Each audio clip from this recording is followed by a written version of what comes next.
Politicians, preachers, and advertisers are great storytellers. They enrapture, enrapture, enrapture. What do they have that we don't? Let's talk about that. Episode 98 of Horrible Writing. That will never work. You can't publish that. Seriously? Don't. Oh my God, that's That's bad. You probably should find other hobbies. You ever learn how to spell? Stop. You don't bother me. I've seen better people. Do you really want to shoot? And my third grade. Give it up.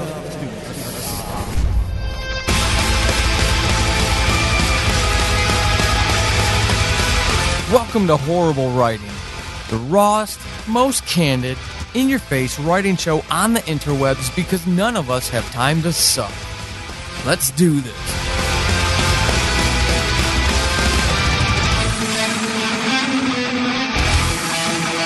Hey everybody, Paul Sading. Welcome to Horrible Writing. Oh yeah, I'm your host, by the way. I usually say that almost 100 episodes in, and I can't remember to do the simplest administrative things. But that's because I have a lot on my mind. Namely, a great conversation that happened over in the Horrible Writing Writer Support Group on Facebook. If you're not there, why aren't you there yet? That has a lot to do with storytelling. Sometimes I think we get so deep into focusing on the mechanics of the craft that we tend to forget why we're there in the first place, regardless of whether you're a poet, audio dramatist, memoirs, nonfiction, fiction. We're there to tell stories of some form or fashion. We are storytellers. Working on grammar, mechanics, plot points, beats, voice, all of these things, they can be exhausting. And then especially if you're an indie, you got to worry about how to get published, where to get published, where to advertise, how to advertise, where do I get a newsletter, how do I get newsletter subscribers? Right? There's a ton of things that we take on our shoulders when we decide to go do this.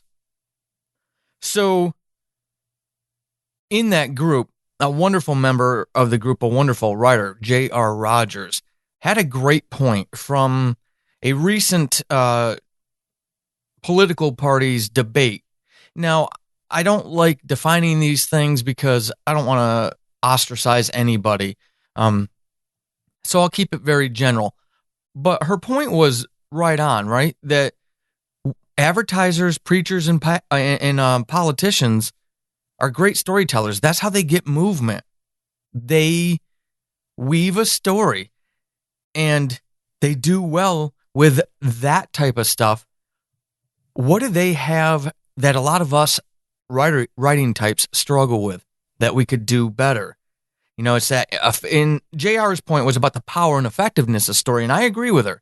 Absolutely. If you look at those elements, those people who work in those capacities, yes, they are absolutely amazing storytellers in general, obviously, right? So what can we learn about them as writers? That's the question. And this is something that I've been thinking about, but it wasn't until her post and the subsequent discussion that it dawned on me, and I replied to her, and she told me I exhausted her.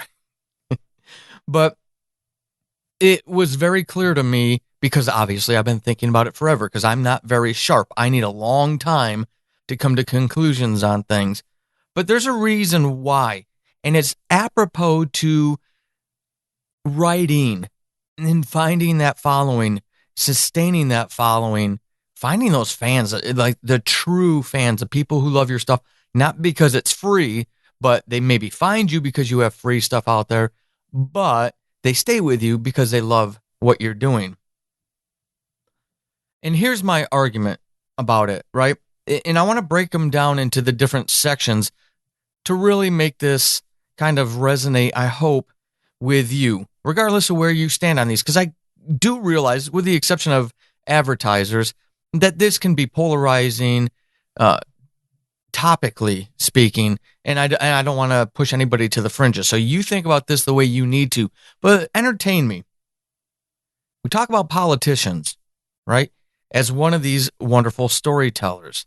Talk about preachers as one of these wonderful storytellers, and some kind of advertiser. Think about an effective company who's really good at advertising and how their message sticks with you. I want you to put these people, these three categories in your brain. Now, here's my argument. The reason that they're effective and powerful and almost seamlessly so, strip away the practice and the work they put into it, because we practice and put work into what we write as well. So we're all even there. So where is the difference? Is it just, some kind of talent, inherent talent that very few writers have that the rest of us don't? Or is it that we're not seeing the gorilla in the room? Now, I'm not going to be so pretentious to say that anybody who hears this could be the next, i.e., fill in your favorite author here. I'm not saying that. There is something to be said for just natural talent, but hard work, 10,000 hours to master a skill, right? That's how long you have to work on something to approach mastery.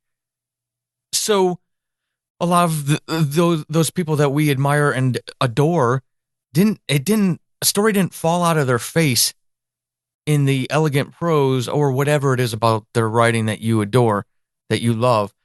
They worked on that. They perfected it. They had a lot of mistakes along the way.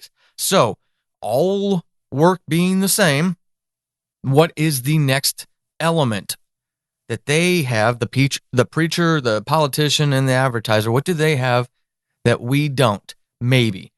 And I want you to think about yourself. You keeping those people in your mind, right? The advertiser, that preacher, that politician. All right, here we go. Here's the thing that they have that we might not, and it's something I'm trying to focus on myself. Selfishness. Now, I don't mean them particularly. That would be a pretty broad brush to paint everybody with. What I mean, think about that pastor, preacher, think about that politician, think about that advertising company. What do they do in their message to you? Their message resonates with you or does not based on whether or not they trigger that selfish need that you have. So, for example, let's start off with a politician.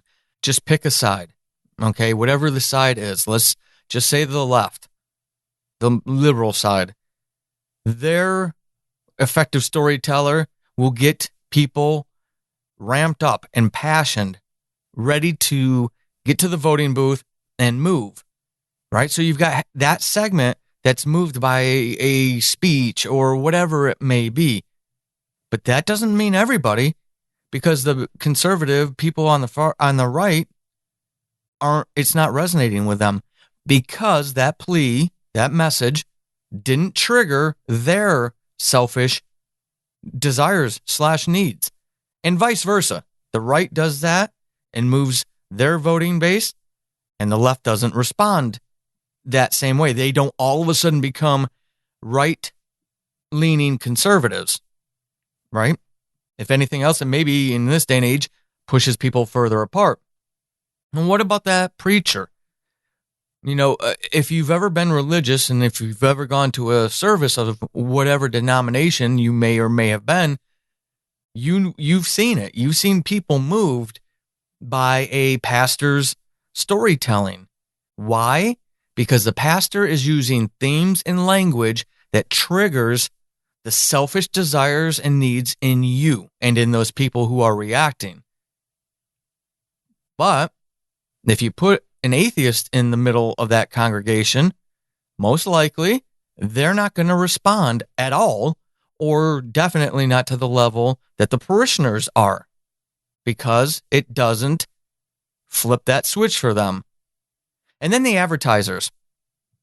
One of the things they do here in the States, I don't know if this is a worldwide advertising thing, but one of the commercials that we'll see from time to time here is for home security systems / networks. And the commercials are always pretty much the same. This scary nighttime setting, always, for some reason, taking advantage of a child in an advertisement, right? You've got the picture of the wonderful cherubic sleeping child and this creepy, menacing presence outside the bedroom window, and then the home security system goes off and the bad person runs away. They're playing off fears that, that lack of safety, triggering the selfish need / desire to feel safe, getting people to go spend $1,000 on that security system plus $39.99 a month for monitoring.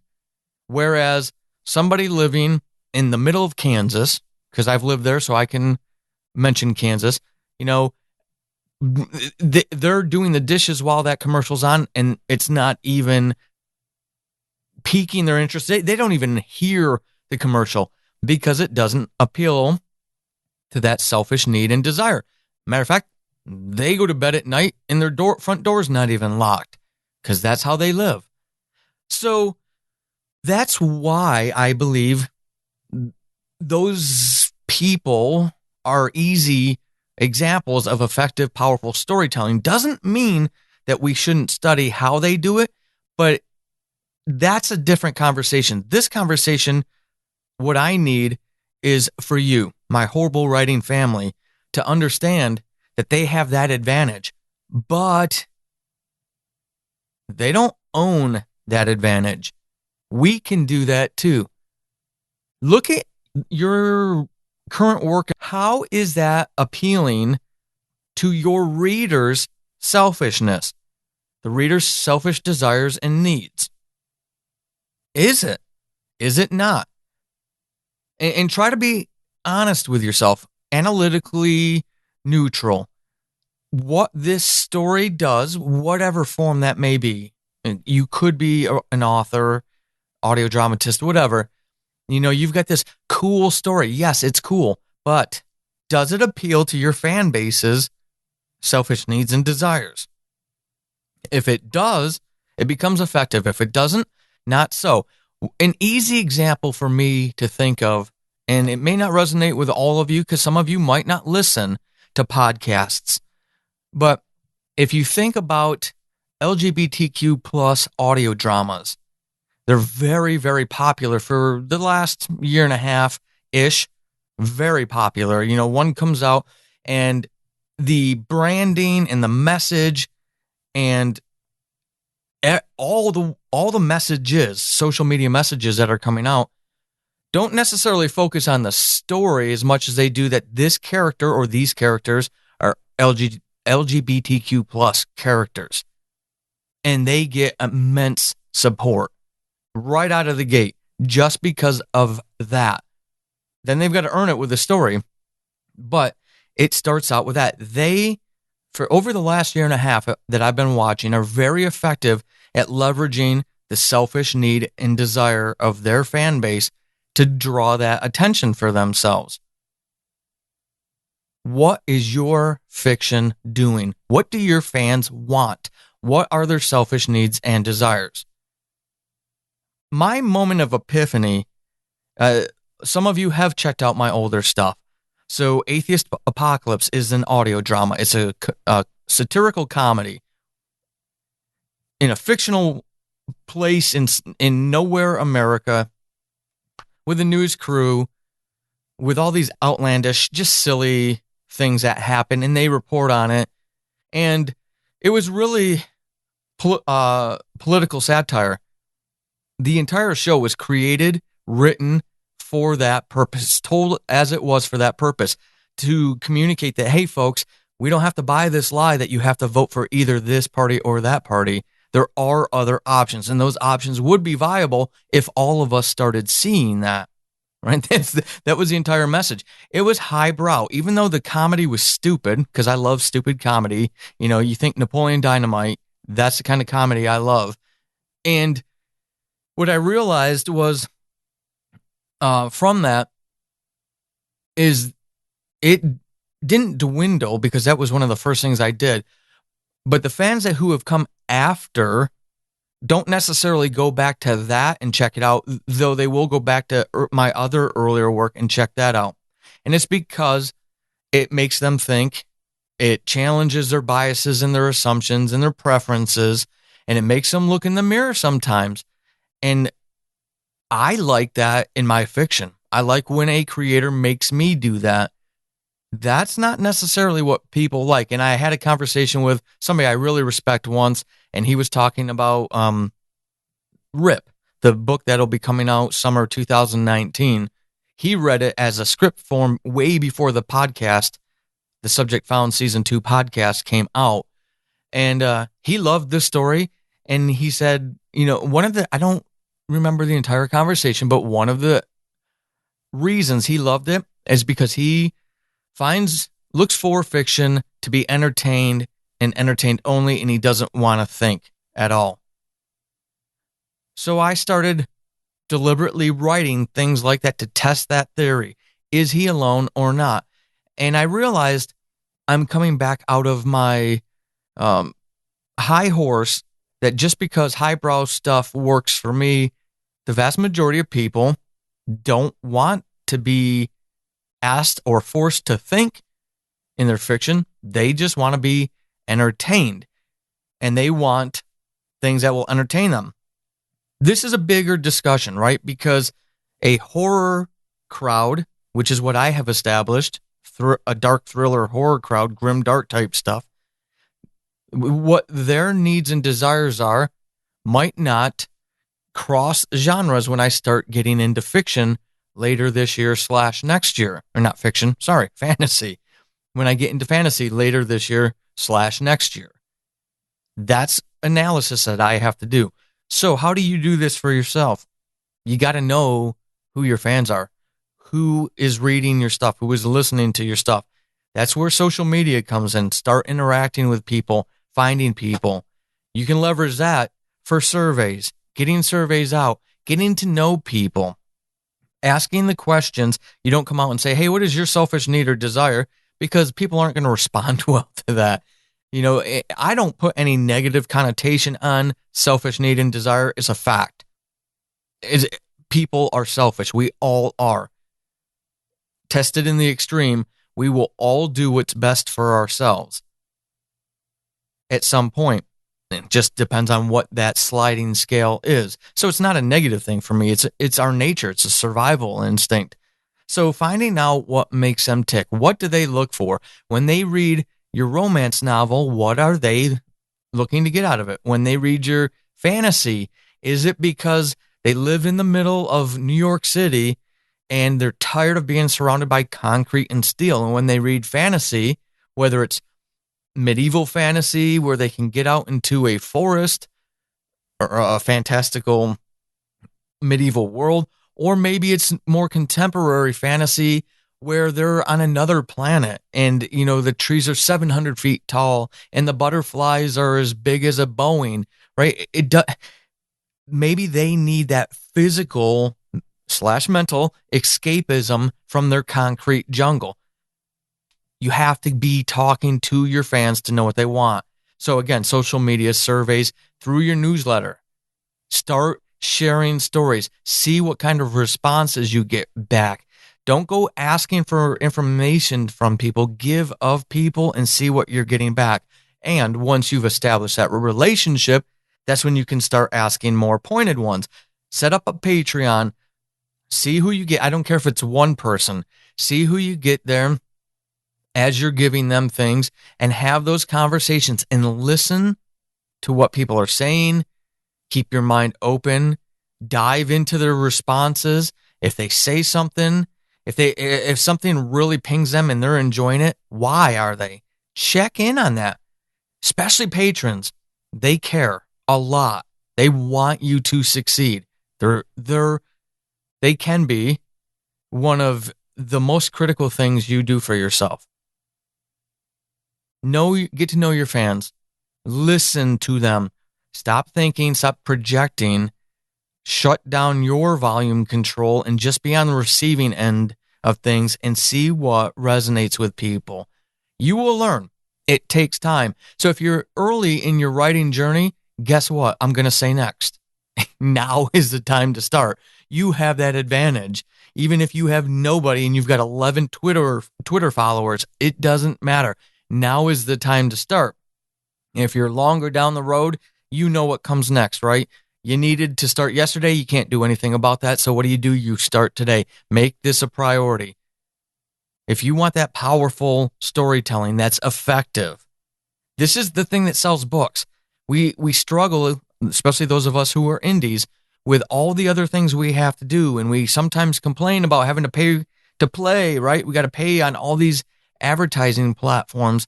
Well, one of the things you can do to help yourself with that is write better stories, meaning that they resonate more strongly. They move your audience more. You all know this. This isn't rocket science, but someone you move, they are emotionally moved from your story. Guess what they're going to do?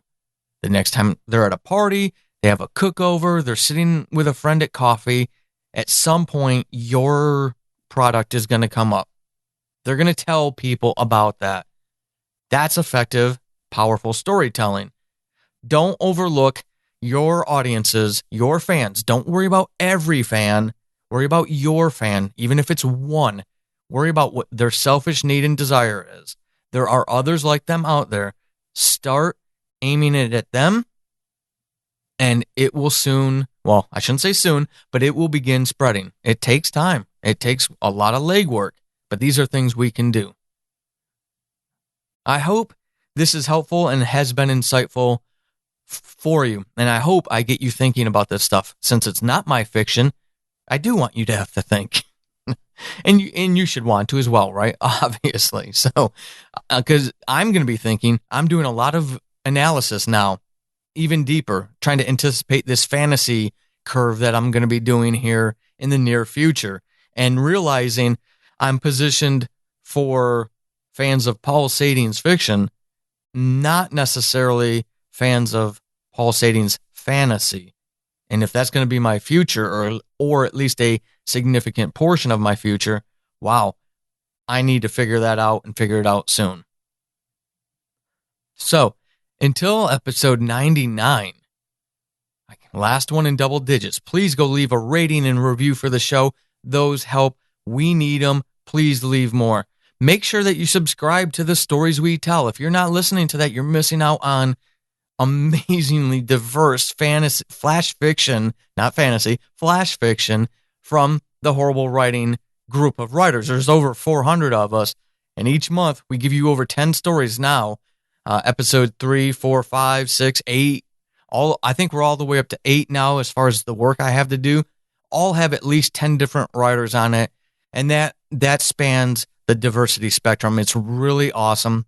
If you are a writer, go to Facebook, type in that search bar, Horrible Writing, Writers Support Group, and you'll find us. Fill out the questions, please, so we can see that you're serious and not a spammer, and then come join us. Then you get to take part in those monthly challenges where your story might be included on the Stories We Tell, and tell lots of people about that show. It's a lot of fun. It's a lot of work, but it's really neat. And it's already been called somebody's favorite podcast of all time because of the variety. It's a variety show. It really is. A variety show from writers, which makes it even neater. All right. Until episode 99, thank you for listening, and keep being epic. This has been Horrible Writing, and hopefully after this episode, you suck less than you did at the beginning. I am Paul Sading, your host extraordinaire. You can find me over on the Twitterverse @WritingHorrible and over at paulsading.com/horrible-writing. Until next time, suck less.